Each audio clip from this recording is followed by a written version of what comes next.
Assalamualaikum warahmatullahi wabarakatuh. Alhamdulillahirabbil alamin wa bihi nasta'inu ala umur waddin. Wassalatu wassalamu ala asrafil anbiya'i wa mursalin sayyidina wa nabiyyina Muhammadin.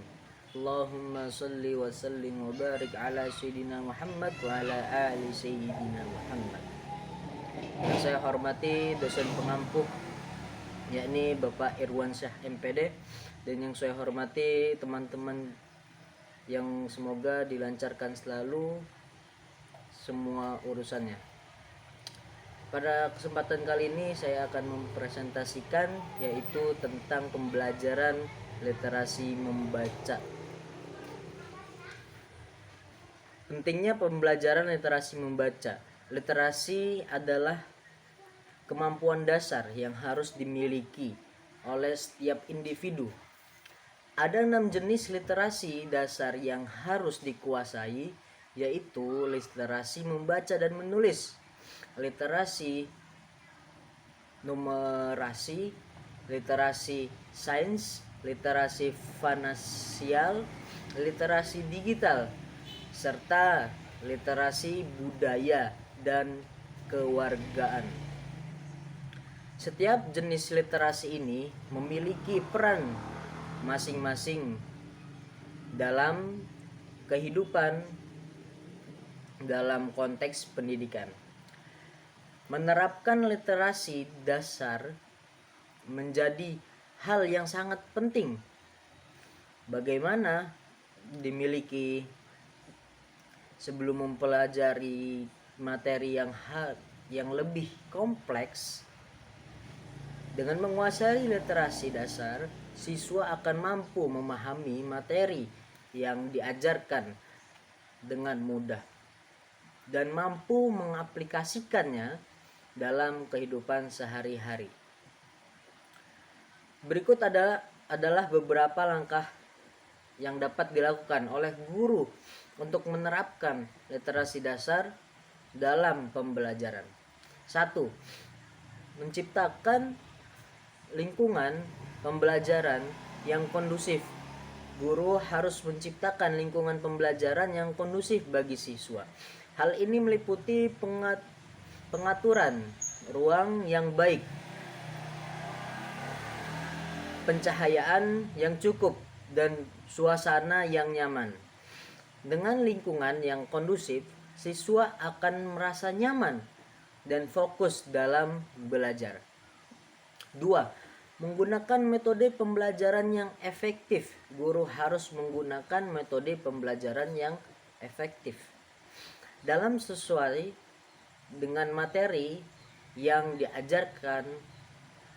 Metode pembelajaran yang efektif akan membuat siswa lebih mudah memahami materi yang diajarkan dan maupun mengaplikasikan dalam kehidupan sehari-harinya. 3. Menjalani interaksi yang baik dengan siswa. Guru harus membuat interaksi yang baik dengan siswa agar siswa merasa nyaman dalam belajar. Hal ini meliputi pemberian penghargaan dan umpan balik yang positif, serta mendorong siswa untuk berprestasi aktif dalam pembelajaran. 4. Meningkatkan kemampuan siswa untuk berpikir kritis dan kreatif. Guru harus mendorong siswa untuk berpikir kritis dan kreatif dalam pembelajaran. Hal ini dapat dilakukan dengan memberikan tugas atau proyek yang memerlukan pemikiran kritis dan kreatif, serta memberikan ruang bagi siswa untuk berpendapat dan berdebat tentang suatu topik. 5. Mengintegrasikan literasi dasar pada pembelajaran dalam kurikulum. Guru harus mengintegrasikan literasi dasar ke dalam kurikulum sehingga siswa dapat mengembangkan kemampuan literasi dasar secara struktur dan sistematis. Hal ini dapat dilakukan dengan menyaksikan materi literasi dasar ke dalam mata pelajaran yang sudah ada atau dengan membuat mata pelajaran khusus literasi dasar. Dan yang keenam, menggunakan sumber belajar yang variatif. Guru harus menggunakan sumber belajar yang variatif agar siswa dapat mengembangkan kemampuan literasi dasar dengan baik. Hal ini dapat dilakukan dengan menggunakan buku, media digital, maupun sumber belajar lainnya yang relevan dengan materi yang diajarkan. 7. Memberikan kesempatan bagi siswa untuk belajar secara mandiri. Guru harus memberikan kesempatan bagi siswa untuk belajar mandiri. Hal ini dapat dilakukan dengan memberikan tugas atau proyek yang memerlukan pemecahan masalah suatu secara mandiri, atau dengan memberikan kesempatan kepada siswa untuk melakukan riset dan eksplorasi pada topik yang mereka nanti. Dan materi selanjutnya itu strategi dalam literasi membaca. Membaca intensif adalah kegiatan membaca untuk mencari dan memahami informasi secara detail dan menyeluruh.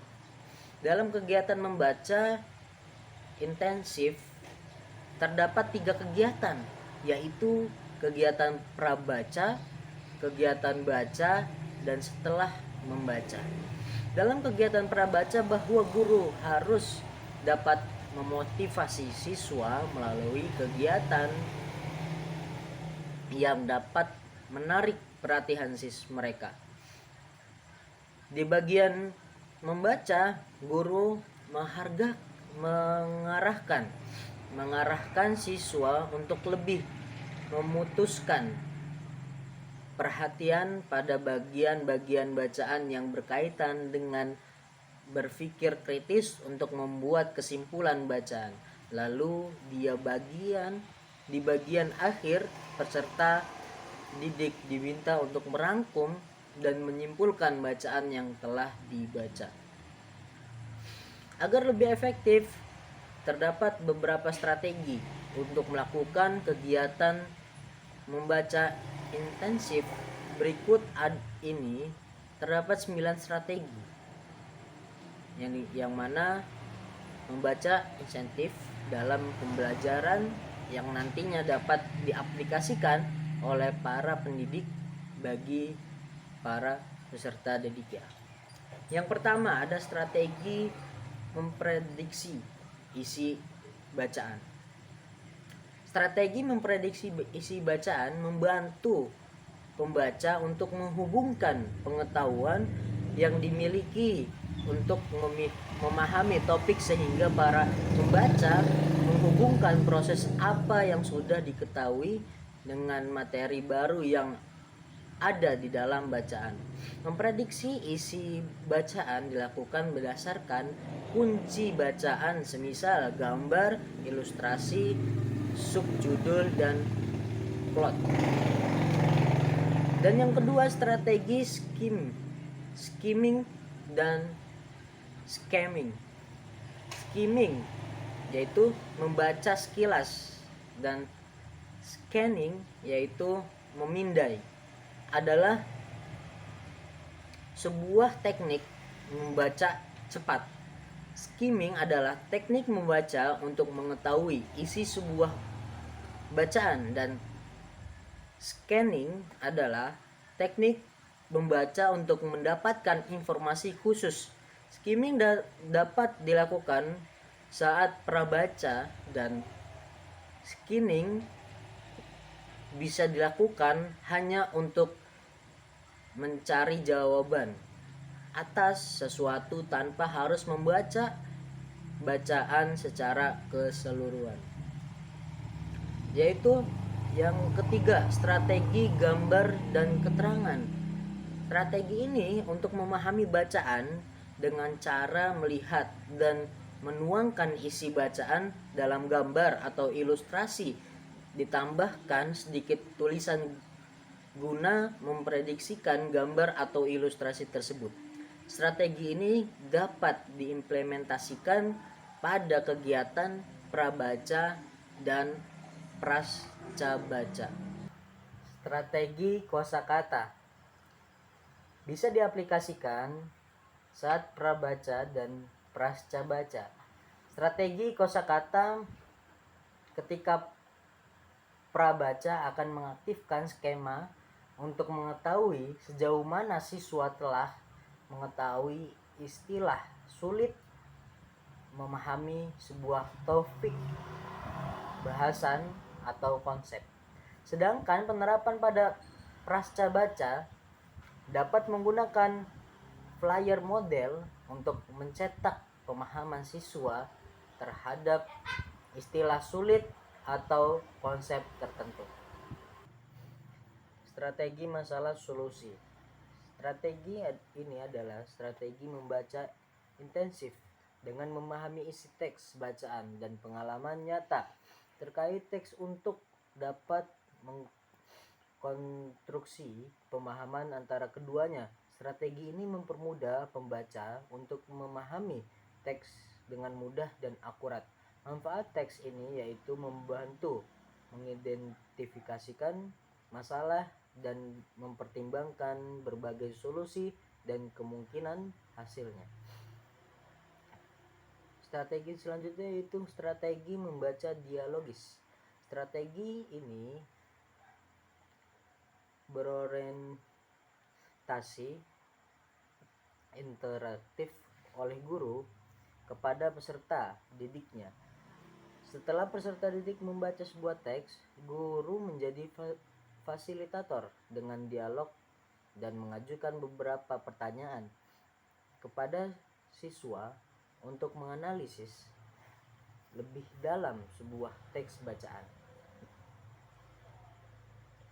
Mengidentifikasikan atau mendefinisikan kata-kata baru yang ditemukan dalam teks, menganalisis komponen-komponen yang terdapat dalam teks, dan kemudian mampu menceritakan kembali isi teks tersebut. Peserta didik juga bisa berinteraksi dengan peserta didik lainnya dalam mendiskusikan bacaan tersebut. Strategi selanjutnya yaitu strategi SQ3R. Merupakan strategi yang mempunyai singkatan yaitu menyervei dan bertanya, membaca, menceritakan kembali, dan mengulas. Strategi ini akan membantu siswa untuk dapat meningkatkan pemahamannya terhadap suatu teks, karena siswa membaca melalui tahapan dan tujuan membaca yang jelas. Dalam tahapan SQ3R, siswa melihat teks secara keseluruhan dengan cepat, membuat pertanyaan terhadap teks, membaca dan menemukan jawaban, serta mengulas jawaban yang ditemukan. Strategi selanjutnya yaitu strategi adik simba. Adik simba adalah singkatan dari apa, di mana, kapan, siapa, mengapa, dan bagaimana. Strategi ini berusaha menjabarkan pertanyaan-pertanyaan untuk mengimplementasikan informasi ini bisa diberikan kepada siswa sebelum siswa membaca teks, ketika sedang membaca teks, dan setelah membaca teks. Adik simba juga berguna untuk melatih peserta didik berpikir kritis terhadap sebuah teks bacaan.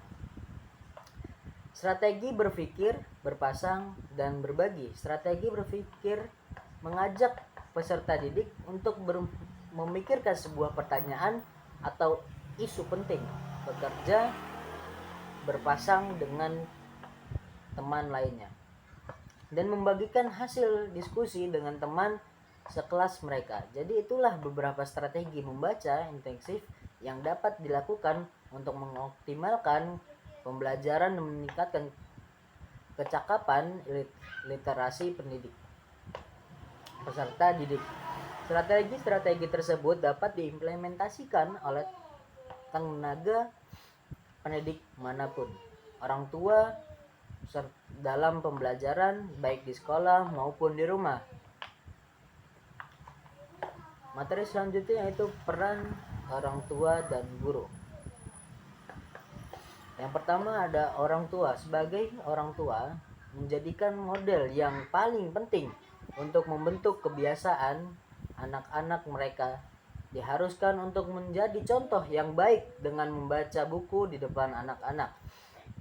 Para orang tua bisa membangun kebiasaan untuk membaca buku bersama anak-anak dan membacakan buku bersama-sama. Selain membantu anak meningkatkan kebiasaan membaca, hal ini juga membantu meningkatkan hubungan lebih dekat antara orang tua dan anak. Dan yang kedua, guru. Sebagai guru memiliki peran penting dalam meningkatkan kebiasaan membaca pada anak. Guru harus menyediakan bahan untuk membaca yang relevan dengan kebutuhan anak-anak. Mereka juga diharuskan untuk memberikan waktu luang untuk membaca di kelas. Tujuan aktivitas tersebut anak-anak terbiasa dan nyaman membaca buku. Tidak hanya di dalam lingkup sekolah, guru bisa memberikan tugas membaca di luar rumah atau di rumah agar anak-anak terbiasa membaca di luar lingkungan sekolah. Kesimpulan, literasi membaca adalah keterampilan kunci yang harus dikembangkan pada anak-anak melalui pembelajaran literasi membaca yang efektif dan dukungan orang tua dan guru. Anak dapat menjadi pembaca yang kompeten, kritis, kreatif,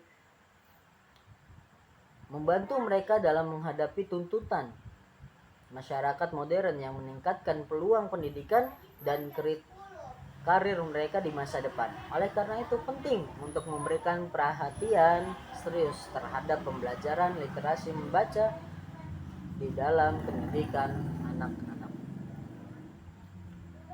Mungkin cukup sekian yang bisa saya sampaikan presentasi pada kali ini. Semoga bisa bermanfaat. Wa taufiq wal hidayah wa nurul halimah. Wassalamualaikum warahmatullahi wabarakatuh.